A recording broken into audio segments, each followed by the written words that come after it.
Hello, and welcome to I Know Dino, the Big Dinosaur Podcast, where we cover news, interviews, and discussions of all things dinosaur. Hello and welcome to I Know Dino. I'm Garrett. And I'm Sabrina. And today's podcast is brought to you by TRX Dinosaurs. They have innovative puppets, posable sculptures, and animatronics, and you can find out more at trxdinosaurs.com. And by Indiana University Press. Their Life of the Past series is lavishly illustrated and meticulously documented to showcase the latest findings and most compelling interpretations in the ever-changing field of paleontology. Find their books at iupress.indiana.edu. This week we have an interview with Dustin Growick, who does all sorts of great dinosaur-related videos on YouTube. And many other dinosaur-related projects. Yes. We have Dinosaur of the Day, Quantosaurus, and we have a bunch of dinosaur news. But first, as always, we like to thank some of our patrons who keep our podcast running and help us pay for hosting and all of the other things you have to pay for when you run a podcast. And just make us feel warm and fuzzy inside, especially around the holidays. Yes, it's a great Christmas gift for us. So thank you specifically this week to Chris, Nicholas, Trent Carbajal, Stefan, Nutmeg, Taya, Dashel Hammond, Stego Sophie, Lalin, Ayumi, Paul Acanthus, Lydia, Kentish, and Jackson Crawford. Yeah, thanks again so much. It really means a lot to us. And if you want to join this group of amazing people, then check out our Patreon page at patreon.com/iknowdino for some cool rewards. It's not too late to give us a Christmas present. Or New Year's. Yeah, there you go. We will accept any sort of holiday gift. Any time of the year. Yes. Flag Day. I would take Flag Day gifts for sure. It's an important one.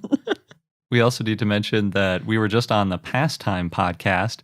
We did a crossover. We're not going to air the interview that we did with them for a couple more weeks, but we did a crossover. We talked about some stuff from SVP and other dinosaur stuff. So check out the Pastime podcast if you want to hear what we had to say there. Oh, yeah. Really fun group of people, too. Yeah, it was great. And last but not least, in our little show announcements, right now, only about 7 people have taken the survey. I know there are more than 7 listeners.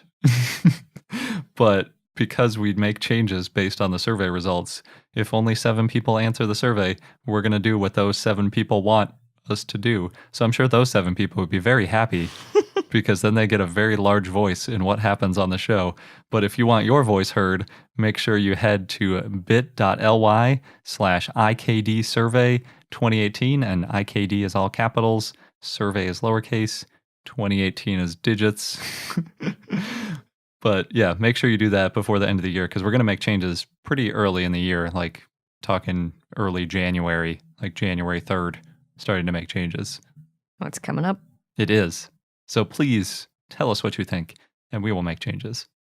And now jumping into the news, we have another new dinosaur, as per usual. This one was published in the Annals of the Brazilian Academy of Sciences and written by Jorge Calvo and Bernardo Riga.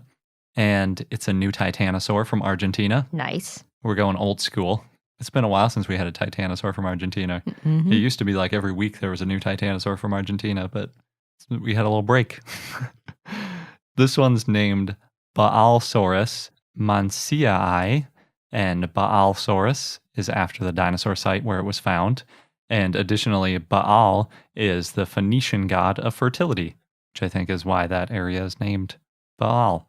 And then Mansii is after Juan Eduardo Mancia, who discovered the fossil. So that's a good choice for a fossil name, I think. Yeah, agreed. And Juan's also a technician at the Geology and Paleontology Museum of the National University of Comahue. Hopefully I didn't butcher that pronunciation too much. Now, typically from Argentina, we only find partial sauropod remains. We're used to finding primarily like large leg bones is a pretty typical thing from Argentina. This time, we only found a single dentary, which is half of the lower jaw. It's a more unusual bone to find. They said of the dozens of known titanosaurs named, only 9 have been found with a dentary. So, Wow. Yeah, it's pretty cool. It's always good to find. I'm a little bit spurious on naming a new dinosaur after a dentary, though.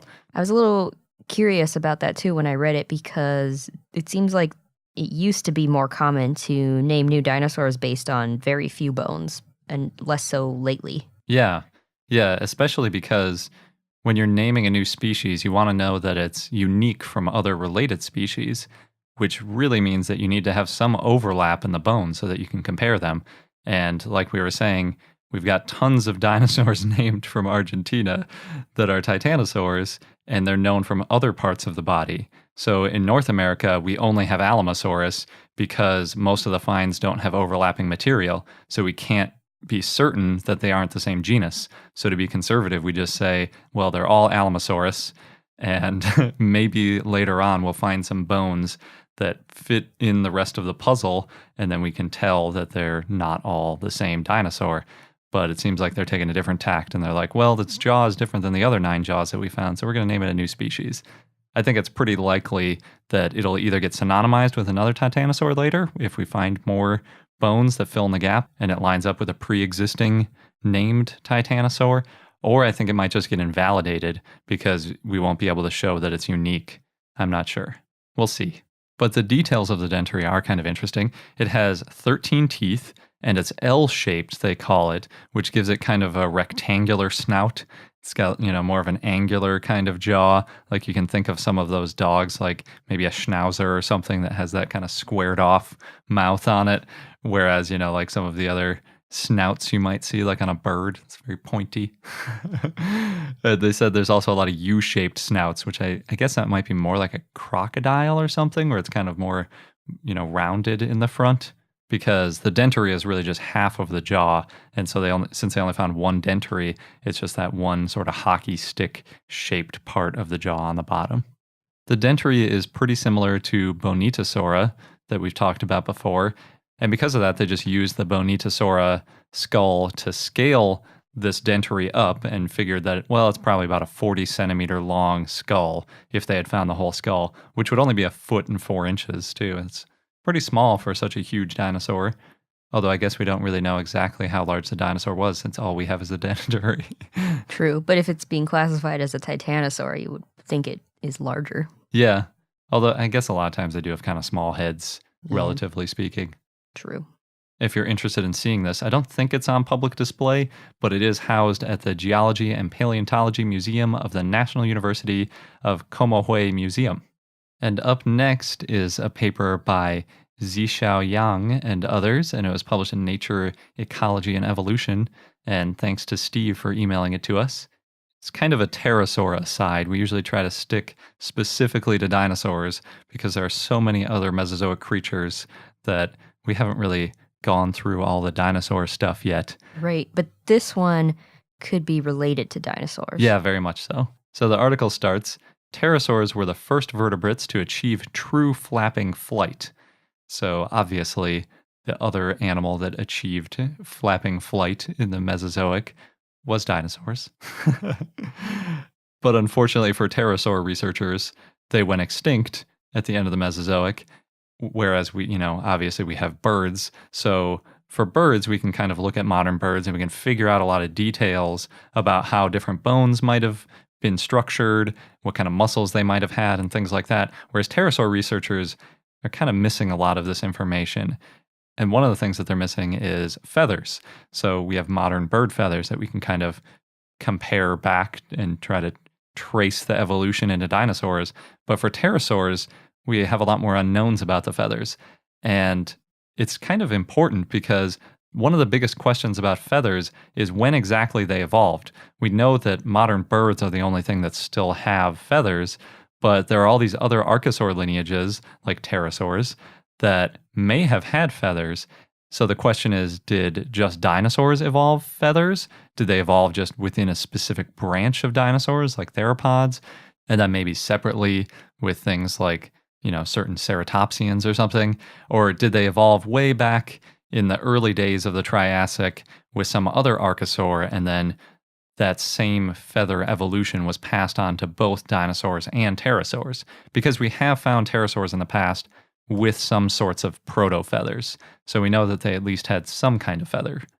So the new finding what it is two new pterosaurs that were found in the middle late Jurassic about 165 to 160 million years ago with feathers. And the thing that makes them kind of unique is that the feathers had some branching. They weren't just single filaments. So you're starting to see these sorts of different structures. There's all sorts of weird different feathers that came out. Some of these kind of look like a feather duster, where they just kind of all come from a central point and then fluff out like a downy feather. Other ones are a little bit more branched. They're starting to look a little bit more advanced, almost like getting to flight feather sort of territory. And then, of course, there are the monofilaments that we've seen before. It's not really that much older than the previous finds. So they had found stuff from like the 150 million year sort of time frame, maybe even 160. So this is only like 5 to 10 million years before those. But it is, another step back. So we can kind of assume that these more advanced feathers may have been in common between other archosaurs, if you really want to connect the dots and assume that it didn't evolve more than once. And the authors kind of hypothesize along those lines, saying that just as the early mammals evolved hair to insulate their warm-blooded bodies in the Triassic when they evolved, archosaurs may have evolved fuzzy feathers around the same time to insulate themselves as well. So maybe we had these fuzzy little mammals and these fuzzy little archosaurs kind of around because of convergent evolution in the beginning of the Triassic, and then they turned into pterosaurs and dinosaurs and, bunnies and people way down the line. And we all still have, hair or feathers because it all evolved from that same evolutionary pressure way back then. But as always, we need more fossils. Got to find some good stuff from the Triassic, see if it had feathers. It's a tall order. It is. I mean, finding the right preservation environment for feathers is tricky, but hopefully we will. I believe there's a lot of Earth out there. Some of it's got to have good Triassic, lake deposits. And up next, getting back to the real dinosaur stuff, thanks to Chris for sharing this one with us on Twitter. There's a new article by Anthony Schilly and Neil Davies in Paleogeography, Paleoclimatology, and Paleoecology, where they talk about a new dinosaur trackway that was discovered in southern England, specifically near East Sussex, which at first to me seemed kind of surprising because so many people live on Britain and it's not that big of an island. You'd think all of the exposed dinosaur tracks would have been found by now. That's if you know what you're looking for. Exactly. Plus, when I looked at the picture in the document, it's like a whole bunch of sheer cliffs and it's like partway up the cliff. So it's not the kind of place where there's a bunch of people just hanging out on the beach and it's right there. The cool thing is they found 85 tracks that they think are dinosaur tracks in 13 different morphotypes or shapes. And they think it represents at least 7 different species. Wow. Yeah, so it's a pretty good diversity. That's really the most exciting types of trackways, are either when they're all the same species or when you find a whole bunch of different species are my favorite ones. Yeah, what were they all doing? Exactly. Why were they all there at the same time, potentially? So specifically, there are iguanodontians, ankylosaurians, stegosaurs, and what they call gracile theropods and ornithopods, basically thinner ornithopods and theropods. And then possibly there were also dromaeosaurs and sauropods in the mix. Pretty much hitting all the highlights there. Yeah. I mean, they left off the bigger ornithopods and some of the stuff like ceratopsians. But this formation is from the early Cretaceous, 145 to 133 million years ago. So it kind of makes sense that you don't have these big hadrosaurs and things yet. But that diversity is really what makes the area is so special, especially because of the Thyreophorans tracks, meaning the ankylosaur and the stegosaur tracks, because those aren't all that common in England in these sort of assemblages with different types of tracks. The tracks are from the Ashdown Formation, which is, like I said, early Cretaceous. And the really great part of it is that the quality of the preservation of some of the tracks is astonishing. It's got like basically skin impressions in the track, so you can tell exactly what like the surface of the bottom of the foot looks like, see all the little scale impressions and things. It's pretty awesome. But they're not all like that because it's across a fairly wide piece of land. I mean, you can imagine if it's 85 tracks, and depending on exactly what they stepped on basically and like what the mud consistency was like because they were walking in mud, sometimes they squished in too far and then it kind of destroyed the track when they got out of it, or they didn't squish in enough and then they didn't get all the detail either. So there's kind of a sweet spot where it's just soft enough to leave a really good impression, and then you can step out of it without screwing it up. One of the reasons they're in such good condition is that they are on this like cliff face, so they're not down in tide pools like we sometimes see when fossilized footprints are found on the coast and then the waves are just slowly destroying them. But they mentioned, it's kind of funny because one of the notes in the article is like, well, they put in a seawall, so it's going to prevent the sea from further excavating the cliff, because we think there might be more footprints behind it, but all this anti-erosion stuff we're doing isn't going to let it happen. Interesting. Yeah. Also, when you think about how much the Earth has changed Oh, yeah. to have those tracks that used to be on flat land. Yeah, like sideways on a cliff. Yeah. On an island. And then somehow there's more tracks behind it. Yeah. Yeah, it's really interesting. They're piled up, but like horizontally. I also just think it's funny that some people want the cliff to slowly fall down. See those tracks. Yeah. Like I hinted at, they think that they fossilized so well because the dinosaurs walked in mud, and then they think what happened after that was that the footprints were buried in like river sediment in a crevasse splay, which is basically where like a river floods and it kind of like blasts out all this bank of the river into the surrounding area and it covers stuff up. Sometimes we find dinosaur fossils in areas like that where we think something got buried in these floods. But in this case, all we found was footprints. And one point that I think you might like, Sabrina, is that they propose that the dinosaurs may have sort of affected the landscape of the rivers and lakes that they might have been wading in because they were walking out into the sort of shoreline area, and that might have shaped the banks while they were walking into them. Interesting. Yeah. And it's because there were so many of them? Yeah, exactly. And they're heavy. They're walking there so much. Yeah, especially if they're sauropods. Yeah. Yeah, exactly. It's pretty speculative. They even note, like, this is just random speculation, but it could have happened. It's nice to think about. Mm-hmm. And last in our article news for the year, because this is our last episode of the year. Crazy. This year flew by. It did. We've got an article by Danielle Smith Paredes and others, published in Nature, Ecology, and Evolution. And it's all about sort of dinosaur skulls and how they changed over time. So, Like growth series? No. Oh, just in general. Yeah, not. So you're talking about ontogeny. I'm talking about phylogeny. Okay. So this is over time in terms of evolution, not in terms of their life. It's a good distinction to make for sure. And like I hinted at before, since we have modern dinosaurs in the form of birds, we can do fancy little tests on baby dinosaurs and see sort of how they develop. Like chickens? Yeah, exactly. Chickens, I think in this test, they used chickens, ducks, some other bird from Chile. I think they had quite a few little different dinosaurs that they were studying. But what they wanted to know was how modern birds ended up losing two of the bones that non-avian dinosaurs have in their skull. So specifically right around the eyeball in non-avian dinosaurs back in the Mesozoic, they had a post-orbital bone and a prefrontal bone. So the prefrontal is kind of in front on top, sort of like a brow sort of area where they had a bone. And then the post-orbital is like right behind the eye, as you might guess, because post-orbit behind the eye. But in modern birds, they don't have either of these bones. So for a long time, the question has been, well, where did those bones go? And according to the authors, the previous assumption was basically they just were lost during evolution.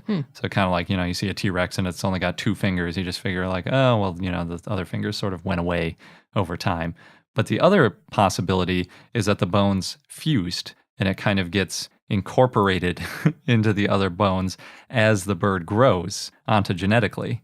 So we see that, like we talk about the scapula and the coracoid, which are both fused in the modern bird, and we just call it a scapula-coracoid because it's now those two bones smushed together. And it's really clear that that's what happened. So we just now it's just one big bone, which used to be two bones. And basically, it turns out that that's exactly what happened with modern birds. So they stained the skeletons of some bird embryos to see what their skeletons looked like while they were developing. And they saw that when the birds were really young embryos, they still had this separate prefrontal and the separate post-orbital bones.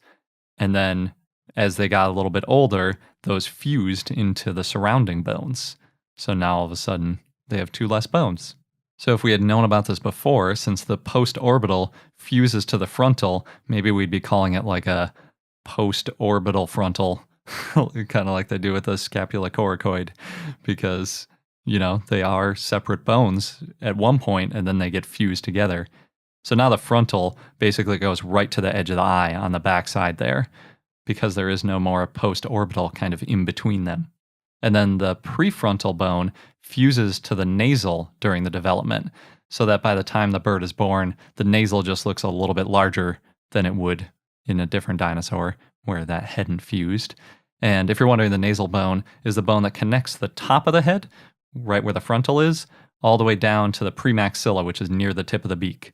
So the frontal is kind of like the top of the head, and then like if you imagine you have a big snout, so like the frontal would be the top of your head, and then the nasal would be sort of that part that connects the snout, like the tip of your snout, to the top of your head. Or if you're wearing a mask, the top of the mask would be the nasal. That might be easier to imagine. Yeah. It's kind of interesting because this is more evidence that birds are in fact dinosaurs. I don't think anyone's really questioning that anymore, but in case you need another piece of evidence, this is very clear evidence that they have a dinosaur skull that just has turning into a bird skull, and you can see a little bit of that while they're developing. And I think the especially useful part is that this might be useful in evo-devoing a chickenosaurus, because we can see during development they still have all the elements of a dinosaur skull. And we already know you can add teeth back and separate the dentaries and get rid of the beak. So yeah, we're getting closer all the time. Well, I guess I don't really know how to stop these bones from fusing yet, but we could figure it out. You seem so excited. I really want to see a living dinosaur. A little one, though. Yeah. Just a little one. That's why Chickenosaurus is appealing. Be like a little Compsognathus-sized thing. You mean non-avian dinosaur, because you could go see a chicken. Oh, that's true. Yeah. A chicken is a Chickenosaurus. Is that what you're saying? Yeah. Get some updates on the dinosaurs in Oregon. So a few episodes ago, we talked about a toe bone that was found in 2015 and published by Greg Retallack this year of an unnamed ornithopod. That was the first publication about a dinosaur found in Oregon. And then in November, Dave Taylor published about another dinosaur found in Oregon, which was the sacrum of a hadrosaur. However, turns out he and that team found that fossil in the early 1960s at Cape Sebastian. They just weren't able to excavate it until 1994. And that one weighed about 70 pounds. It was over 2 feet long. It took many volunteers, and apparently a bunch of children volunteered to help dig it out. And the crew brought the fossil to Portland, but then it wasn't until Taylor retired in 2013 that he had time to prepare the fossil. And both researchers knew about each other's finds, but they weren't racing to publish first. No bone wars kind of thing here. Yeah, obviously. Yeah.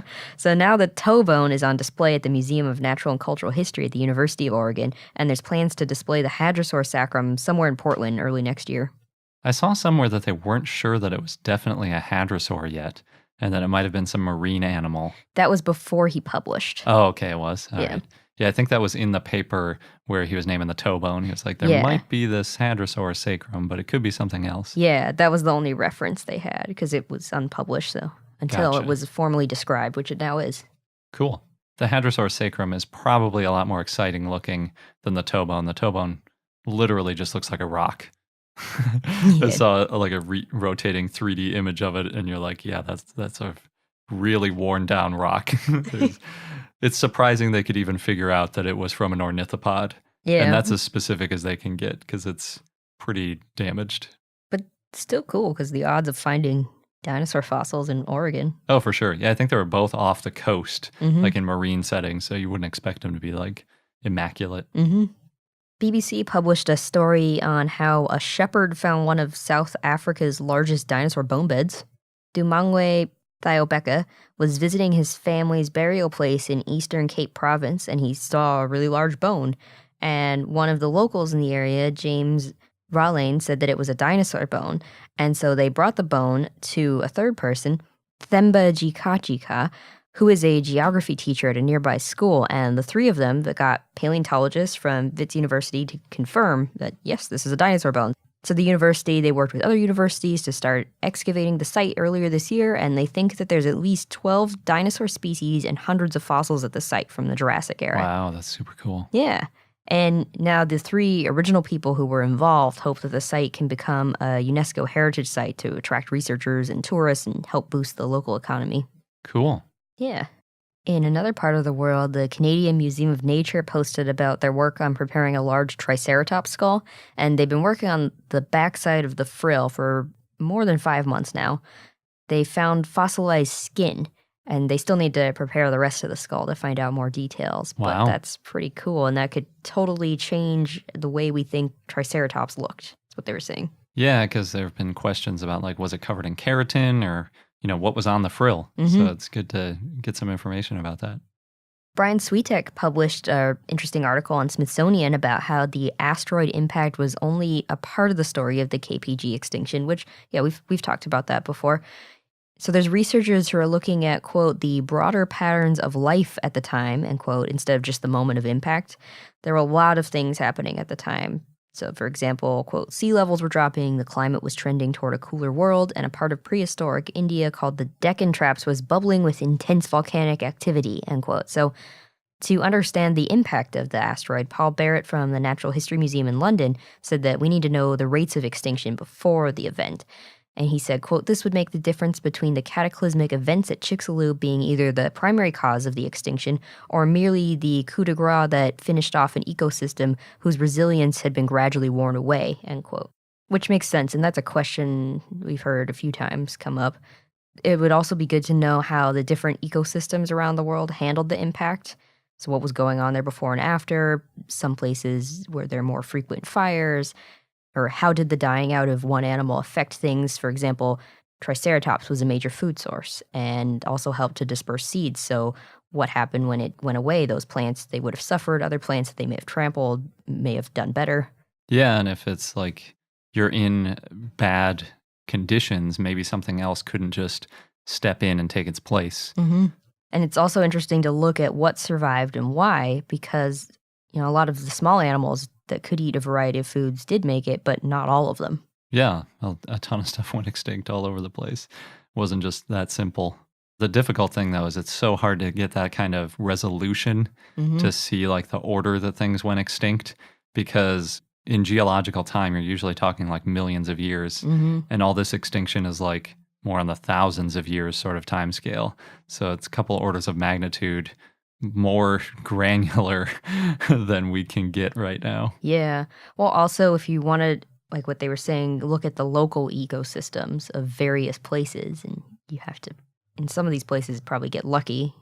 Is there enough stuff there that you can get any useful information out of it? Yeah, because even if you can find that sort of time resolution, it's not going to be all in the same place. So you have to hope that there's enough overlap with the types of animals there that it makes any sense. In other news, Mike Taylor and Matt Wadle from SV Power are writing a paper on GitHub about how to orient vertebra. And because it's on GitHub, anybody can see it. GitHub, in case you don't know, it's where a lot of developers store their code for different apps and things along those lines. But you can put anything on there. People put websites and blogs and all kinds of stuff. So anybody can see their paper. You can see a history of the changes they've made, and anybody can contribute. You can suggest adding something that's missing. You can help with the grammar. You can even directly edit. If you do that, they can choose to accept or reject the change. And the whole idea of this process is to demythologize the process of writing a paper. Interesting. Yeah. Never heard of writing a scientific paper on GitHub before, that's for sure. Yeah, it's pretty cool because then you can see, all right, what are they doing? How is it different from writing other things? Which they said it's not, except for citing sources. In Ulsan, South Korea, there's a new dinosaur footprint park, and it surrounds real dinosaur footprints that are about 100 million years old. There's 77 footprints of herbivores and 3 footprints of carnivores, so it's possible that one carnivore was going after 9 herbivores. Interesting. Yeah. So they have 4 animatronic life-size dinosaurs. There's a T-Rex, Brachiosaurus, Stegosaurus, Spinosaurus, and kids can also dig up dinosaur fossils. Or dig up quote-unquote dinosaur fossils. Well, yeah, not the real ones. Little concrete molds. Something. In Germany, there's a museum called Gondwana das Prähistorium, And according to one review, there's some surprises that, quote, involve water, a life-size dinosaur, and feeling like Captain Ahab in Moby Dick, end quote. It's a lot of things. Yeah. So basically there's animatronic dinosaurs. There's an exhibit that features Megalodon. That's where you feel like you're in Moby Dick. It's not a dinosaur, still cool. And then there's a time travel section and an indoor play area for kids. I'm curious what it means to feel like you're a captain of the ship, though. They didn't really explain it. They didn't want to ruin the surprise. Gotcha. Next, Johnny Sun, who writes for the show BoJack Horseman on Netflix, won a toy dinosaur at a bowling alley and then posted on Twitter for people to explain to him what it looked like. Because it looks like a toy that you'd send to the Your Dinosaurs Are Wrong series on YouTube. It's been described as looking like a chicken nugget, which it kind of does. I think it's the coloring because it's kind of yellowish. It's also been described as quote unquote T-Rect or a banana that wished to be real and many more.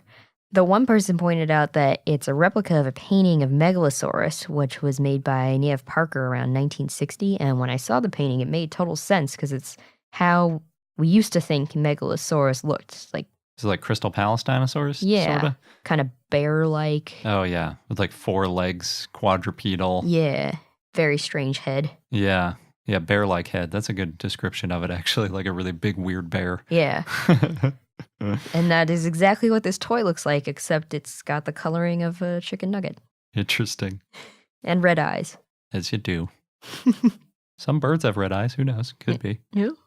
Now we have some Jurassic Park, Jurassic World news. So first, Jurassic Park has been added to the National Film Registry, which means it has been deemed worth preserving. Surprised it hadn't yet. Yeah. Been long enough. Maybe because all the new movies are coming out that got them to think about it. Could be, yeah.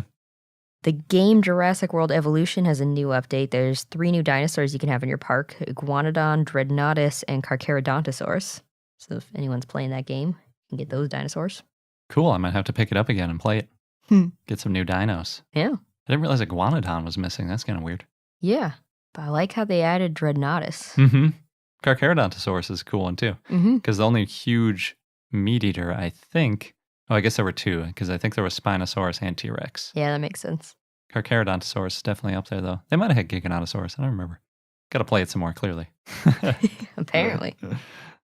And last, we've got an update on Jurassic World 3, because, it's coming out soon, June 11th, 2021.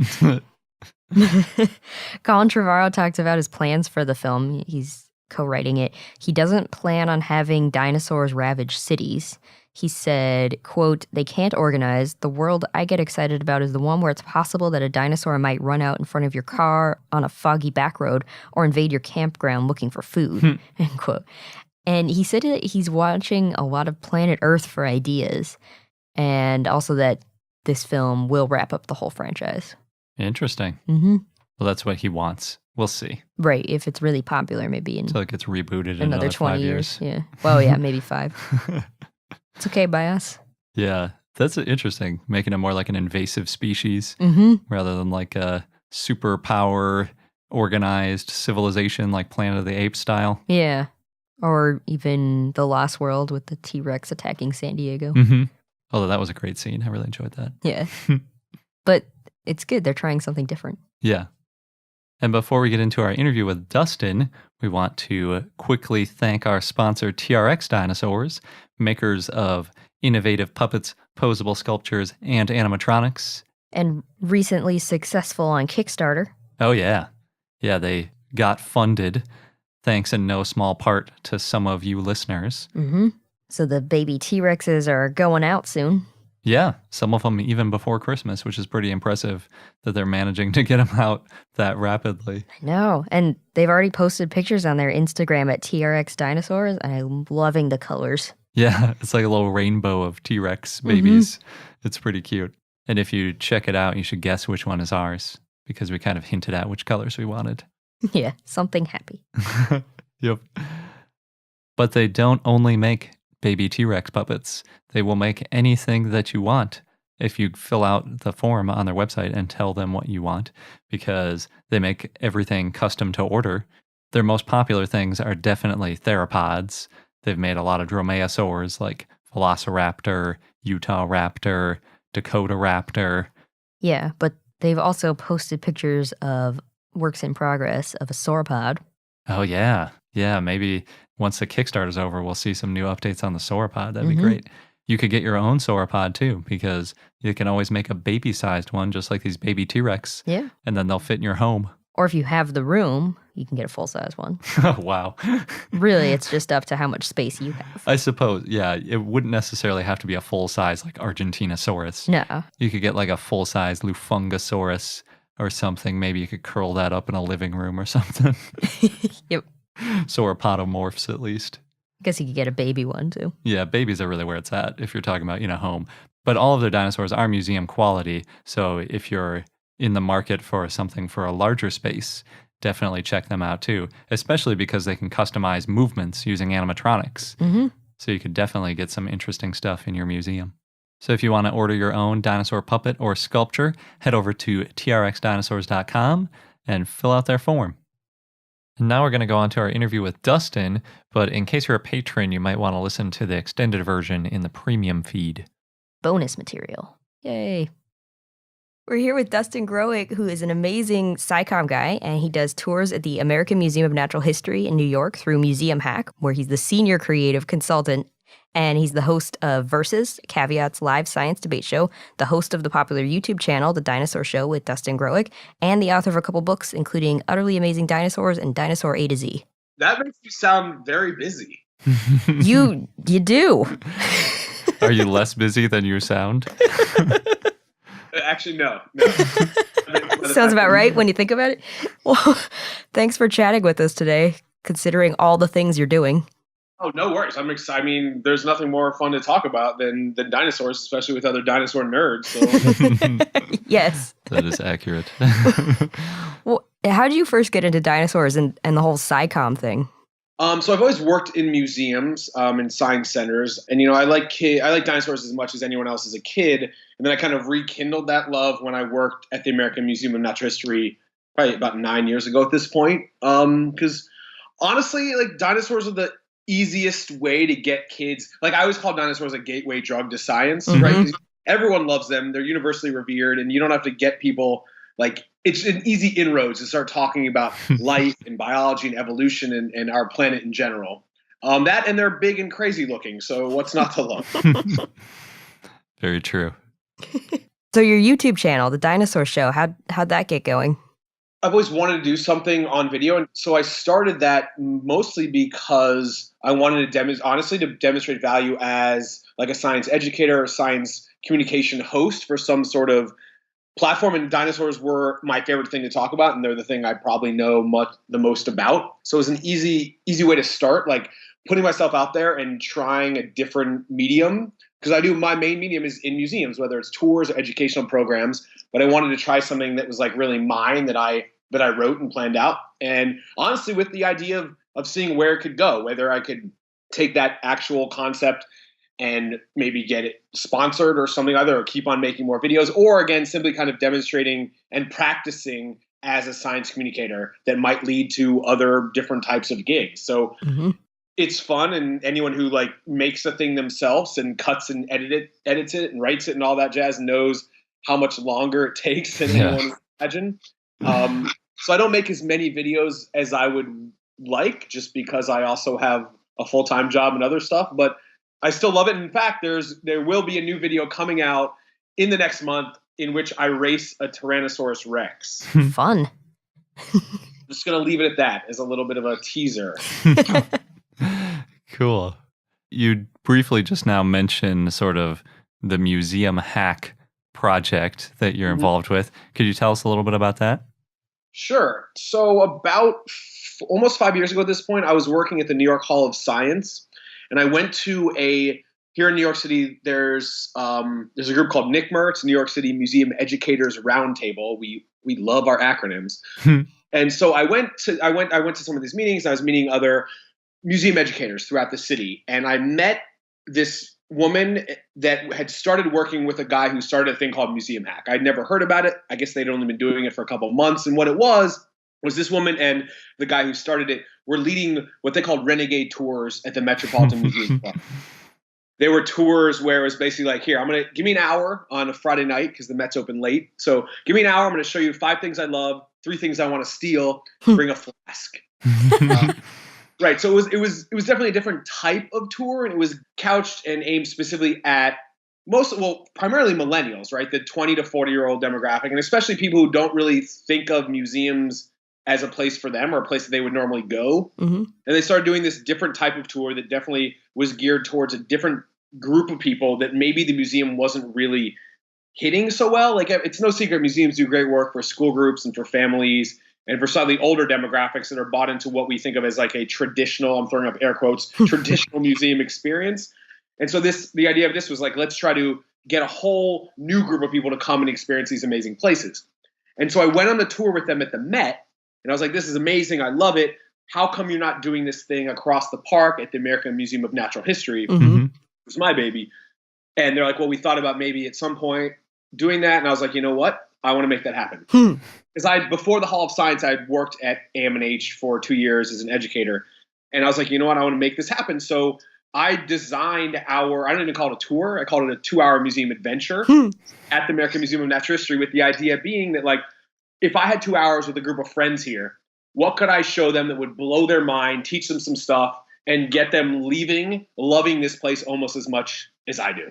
Nice. And so we started doing these tours, and we've been doing them now for almost 5 years. My main role at Museum Hack now, while I still do a couple tours a month, my main role is actually go to museums and train staff and model out the ways in which we do tours and engagements and events differently, so that those museums can kind of take on some of that strategy to reach this hard to reach millennial demographic. So do you include flasks in your American Museum of Natural History tour? The flasks we have, once we became like legit and above board, we don't bring flasks anymore. But you'll leave drunk on science. Does that count? Nice. Well, Nice save. yeah. So what do you do in 2 hours at the American Museum of Natural History? What don't we do? It is a whirlwind tour. So the way the tour is different is it's much faster paced. We focus there. We see some highlights, right? We're going to see the blue whale. We're going to see the dinosaurs. We're also going to hear a lot of like the crazy backstories that you don't hear on a standard tour. You're going to hear a lot of gossip. You know, you're going to, when you're not of the museum, you can approach topics a little bit differently. Mm-hmm. Like, you know, and I always start from a point of love. I love that museum. It's my favorite museum in the world. And now that I've been fortunate enough to have this job where I go to a bunch of museums, I have a larger sample size to now like legit say that I think that is one of the best museums in the world. Yeah. Same time, because I love it and revere it so much and I know the science, it's kind of like a sibling, but like you can also poke fun at it. I'm going to point out the stuff that's like, why would they do this? Or like, this really needs to be updated. Or this is just straight up racist. And this hall hasn't been updated since however long. So you hear kind of an alternative viewpoint. We think very specifically at Museum Hack about the way we tell stories. There's a very specific way we outline every tour stop narrative that we know we're going to get people bought in, get them excited, and show them the mind-blowing facts, like almost have mic drops at the end of stories. So we think very specifically about how we tell stories. But I think even more importantly, we always bake into the entire tour a sense of community and a sense of agency. So like we're on this adventure together. It's not just about me as the guide telling you stuff. We're on this adventure together, and I'm going to ask you guys to do stuff too and be part and parcel to the experience. So we play a lot of games. We do a lot of photo challenges. We do activities that get people looking in the space a little bit differently. So again, it's not just kind of the unilateral delivery of information that a traditional tour is. Mm-hmm.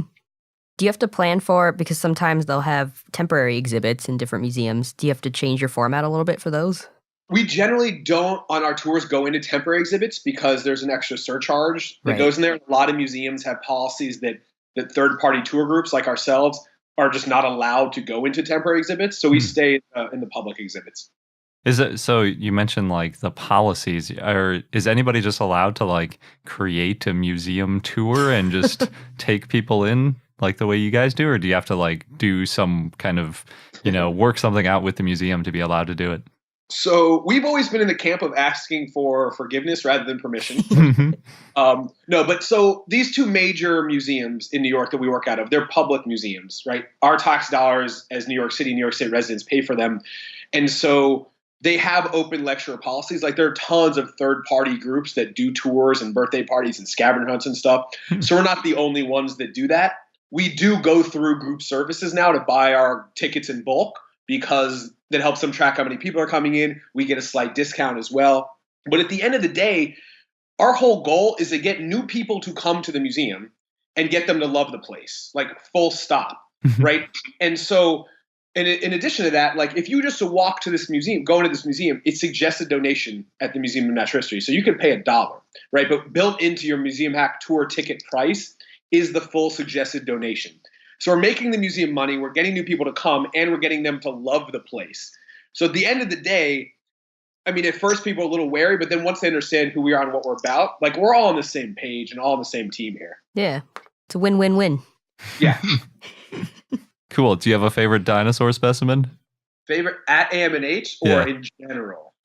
If you have a favorite one that's not at AMNH, that's also okay. Yeah. Well, I mean, you've been to many museums now.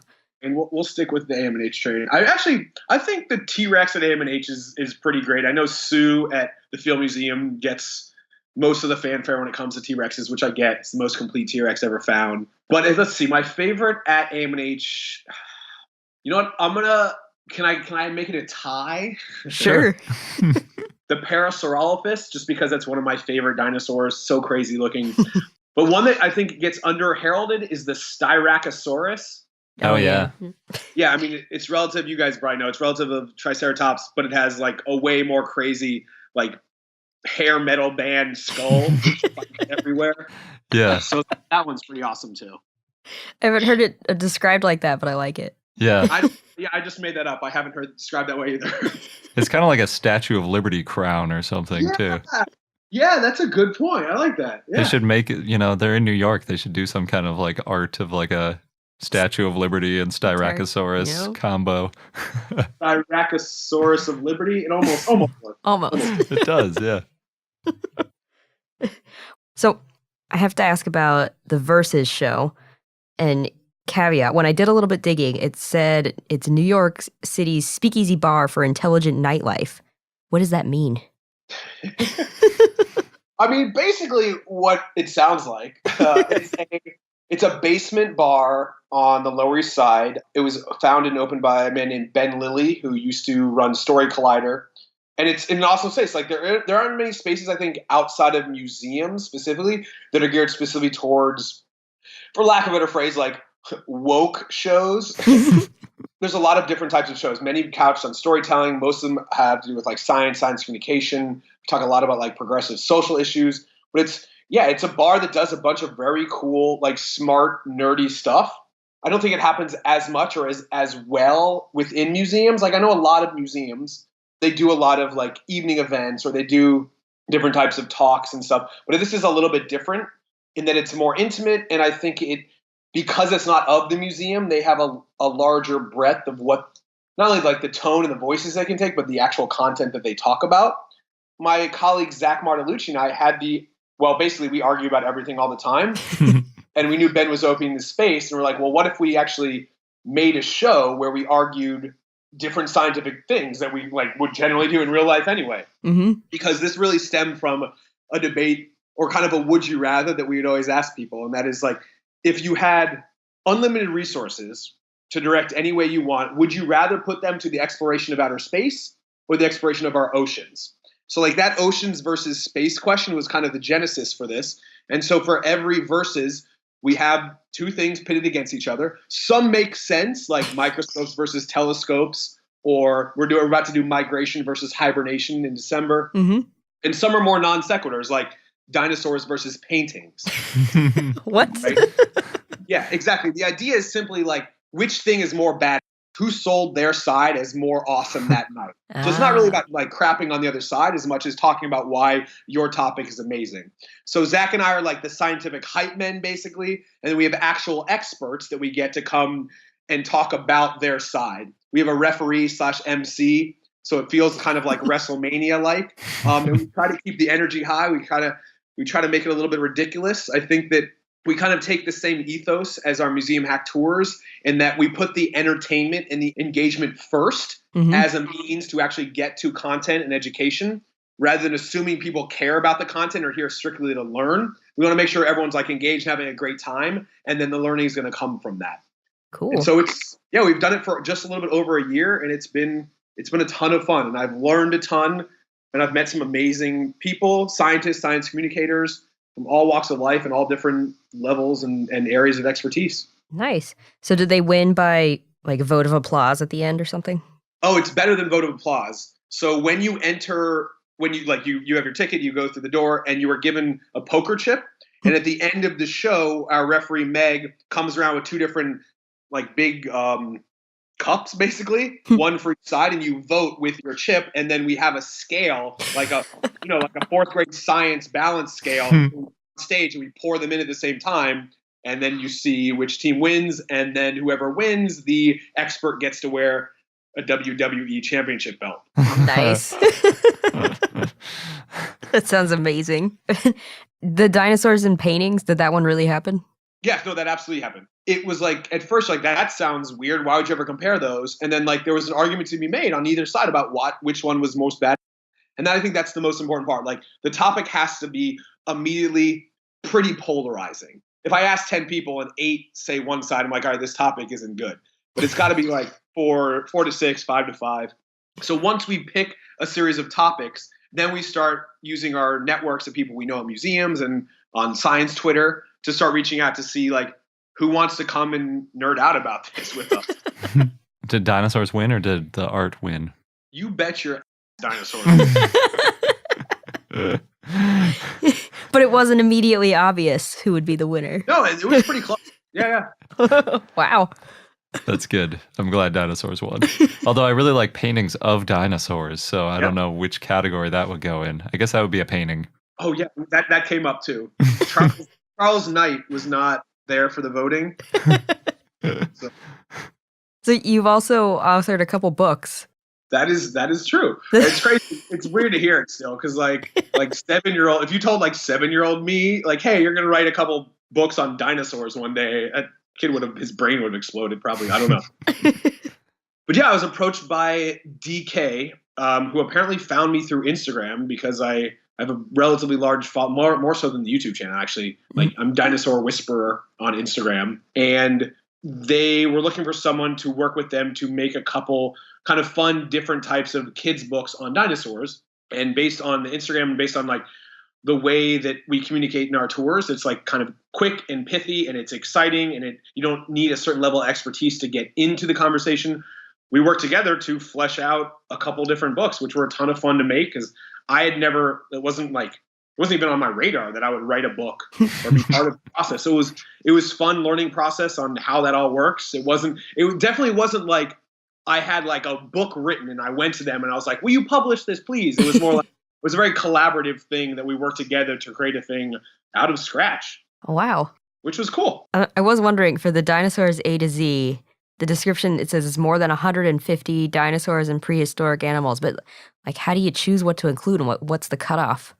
That's a great question. So first I was just like, if I started at A and just write all the relatively common and relatively famous dinosaurs from A to Z, how many could I get? And I wrote a bunch in there. And then it was like, what letters, if any, are we missing, or what letters are two? Because if you're going to do A to Z, right, you want to have one for each.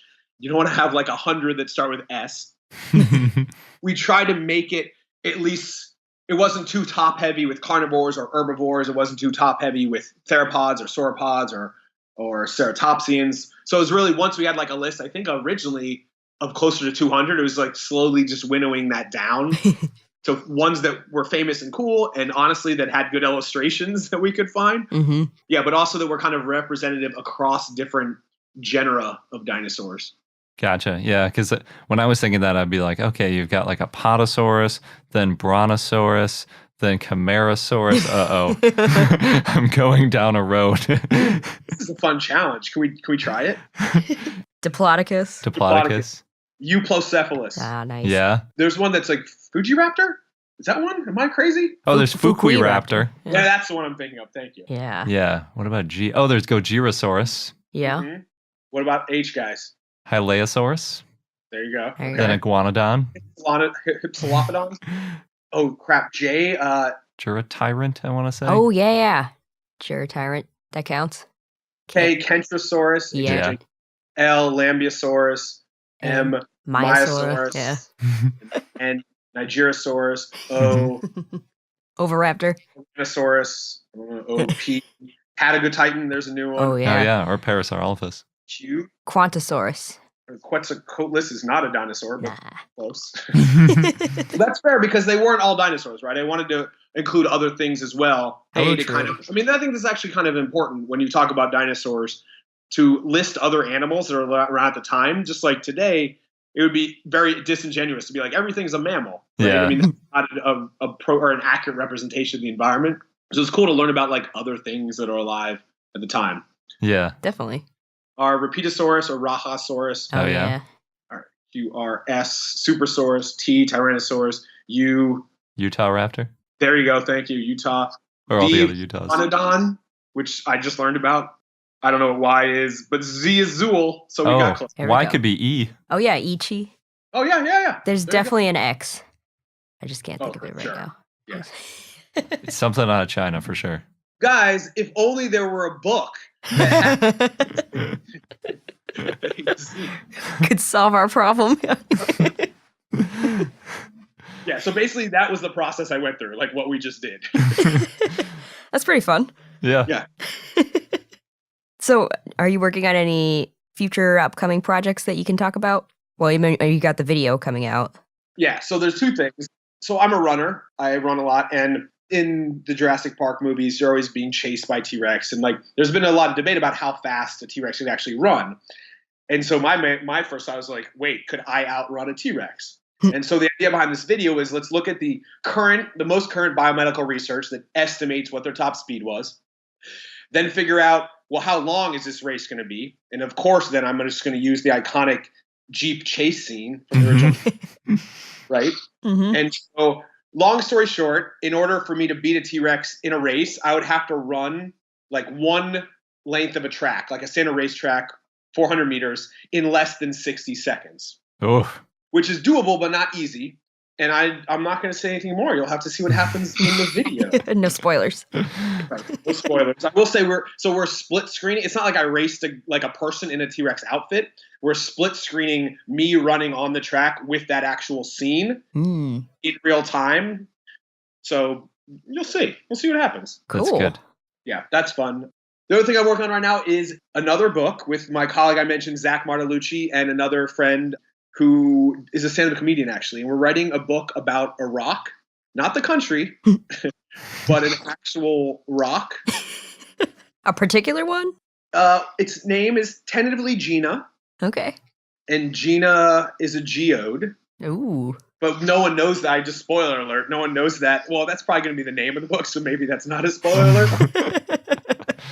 Yeah, but the idea behind this is it's really about like teaching kids that it's what's on the inside that matters and what's on the inside that is beautiful and special and unique to all of us. And like it's this rock who is going through a lot of hard times, coming like not believing that until it discovers and we all find out there's this giant, amazing, beautiful geode on the inside, and then everyone loves it for who it really is, Cool. which is the general arc of the book. Nice. Yeah, sounds good. Which again was not even my idea. That was my stand-up comedian Kevin idea. He's like, listen, I have this idea for a rock book. You guys actually know the science behind this type of stuff. I was like, sure, let's do it. It's perfect. Yeah, collaboration's great. Yeah. Cool. So for our listeners then, we've mentioned a few of the things, but if they wanted to find out more about you and your work, where's the best place for them to go? Either Twitter or Instagram. I mean, if you are on Twitter, I'm simply Dustin Growick, at Dustin Growick. On Instagram, I'm Dinosaur Whisperer. Good name. The Instagram account, I used to Photoshop dinosaurs into realistic, like New York City iconic landscapes and put them as like actual, the right size and the color. So it's like, oh, this is an actual animal that once existed. Can you imagine if it like walked around the corner near Times Square? Like that type of thing. Mm-hmm. Now I use the Instagram a little bit more to kind of like document my adventures at different museums. There's still a ton of dinosaur content. And yeah, and Twitter, you guys know Twitter. It's just a crazy conversation. So there's a lot of bad dad jokes and puns on there, as well as dinosaur content for sure. But the YouTube channel is just the Dinosaur Show. And so definitely subscribe to that and you'll see me racing a T-Rex soon. All right. Awesome. Cool. Thanks so much for talking to us. Yeah, no worries. This has been fun. Thanks again, Dustin. It's always great talking to someone who's so clearly passionate, and again, he's done some amazing projects. And before we get into our dinosaur of the day, we want to thank our sponsor, Indiana University Press. They have a Life of the Past series that has some really good illustrations and showcases the latest findings and most compelling interpretations in the field of paleontology. One of the books in the series is called Patrons of Paleontology: How Government Support Shaped a Science. The description reads, in the 19th and early 20th centuries, North American and European governments generously funded the discoveries of such famous paleontologists and geologists as Henry de la Beche, William Buckland, Richard Owen, Thomas Hawkins, Edward Drinker Cope, O.C. Marsh, and Charles W. Gilmore. In Patrons of Paleontology, Jane Davidson explores the motivation behind this rush to fund exploration, arguing that eagerness to discover strategic resources like coal deposits was further fueled by patrons who had a genuine passion for paleontology and the fascinating creatures that were being unearthed. These early decades of government support shaped the way the discipline grew, creating practices and enabling discoveries that continue to affect paleontology today. That's really interesting. You can't mention Cope without mentioning Marsh, that's for sure. True. Then don't forget all the other people who were around at the same time. Yeah, they weren't the only people doing paleontology, that's for sure. So that's a great book if you want to learn about the early days of dinosaur paleontology and exactly how we ended up researching them and seeing them the way that we do. Yeah, so if you want to learn more about that book or find more Indiana University Press books, go to iupress.indiana.edu. And now on to our dinosaur of the day, Quantosaurus, which was a request from Jack Draws, so thanks. It was an ornithopod that lived in the Cretaceous in what is now Australia when it was south of the Antarctic Circle. It was a bipedal and herbivorous dinosaur, and the lower jaw had 10 teeth. Based on relatives, Quantosaurus would have had short thighs and long shins and been a fast runner. So it probably ran away from predators, similar to the way a gazelle does. Quantosaurus had claws on its feet and a long tail that was stiffened by ossified tendons that helped it with turning. It was about 6 feet or 1.8 meters long, and it probably had a beak and leaf-shaped teeth in the back. Quantosaurus was a browser. It probably ate ferns and other vegetation using its hands, and it may have traveled in herds or flocks. It lived in a polar region, and it probably lived in cold temperatures, 21 to 37 degrees Fahrenheit or -6 to 5 degrees Celsius. And it was coldest during polar nights, which could last up to 3 months. Quantosaurus probably adapted to survive the cold. Its relatives, though, were active throughout the year, no hibernation. There have been dinosaur burrows, possibly of small ornithopods found along the southern Victorian coasts, which might be Quantosaurus. Quantosaurus was found in 1996 as part of the Dinosaur Dreaming Project, which was run by Monash University and the National Museum of Victoria. It was found by Nicole Everard and described in 1999 by Patricia Vickers-Rich and Tom Rich. It was found near Inverloch. Only the jaw fragments are known. This is based on the jaw fragments. It probably had a short, stubby face. The holotype of Quantosaurus is of the left dentary of the lower jaw with 10 teeth. 2 other jaws have been referred to Quantosaurus. They are found in the same year at the same site. And Patricia said, quote, the jaw is unique because it is short and stocky, whereas other jaws are long and slender. The type species is Quantosaurus intrepidus, and it's named after Qantas, the Australian airline, because it shipped fossils around Australia as part of the Great Russian Dinosaurs exhibit between 1993 and 1996, and sponsored expeditions to South America and Eastern Europe. The name means Qantas lizard, and the species name means intrepid in Latin, which refers to the harsh climate that it lived in. There may be up to 6 types of small ornithopods that lived in the Cretaceous in Australia, but they're only known from fragments. Relatives include Atlas copcosaurus and Laeolinosaura. The first Victorian ornithopods were categorized as Hypsilophodontidae, it's a mouthful, based on similarities in the skull and tooth structure to Hypsilophodontids found in Europe, but they're now thought to be a wastebasket taxon, so it's undergoing revision. The validity of Quantosaurus is under review. Some think that it is valid, others think that there's not enough diagnostic fossil material. So exactly like the jaw that we talked about earlier from Argentina, is just a jaw enough? Who's to say? And our fun fact of the day is that to our count, there were 43 new dinosaur species named this year in 2018. At least that's how many we have reported, plus 1 that we haven't reported yet. And that's just as of this recording. There's still a few days left in the year. Yeah, so there could be another 1 or 2 or 3. But no matter what, that's the most that we've ever reported. It's 1 more than we reported last year. And that averages out to 1 every 8.5 days. Wow. Yeah. So almost 1 every week. It's a good time to be a dinosaur enthusiast. It really is. Back in 2016, we only reported 30 new dinosaurs. I think there were 1 or 2 more that we didn't cover because that was the early days of us finding all of these dinosaur discoveries, but it was definitely less than 40. So I think we're pretty well into the peak here for most dinosaur discoveries, maybe even still increasing. Maybe next year there'll be more Yeah, still. I think we've said that every year, and there's always been more. Yeah. I was a little bit worried that we might be passing the peak, but this year I think set the record. No worries. Right. Plus, we're already hearing about papers that have been submitted for next year. It's true. Yeah. So even if we are at the peak, there's gonna be quite a long tail of more dinosaur discoveries for sure. And that wraps up this episode of I Know Dino. Happy holidays. Don't forget to subscribe to us so you don't miss out on any new episodes, especially our upcoming best of. Don't forget to take our survey as well so you can have a say in the changes that we make. And join our community on Patreon at patreon.com/iknowdino. Thanks again, and until next time. Thank you for listening to I Know Dino. If you have any questions or comments about dinosaurs, we'd like to hear from you at plesiosaur at iknowdino.com. And for more information on dinosaurs, go to iknowdino.com or follow us on Google, Facebook, Tumblr, or Twitter at I Know Dino.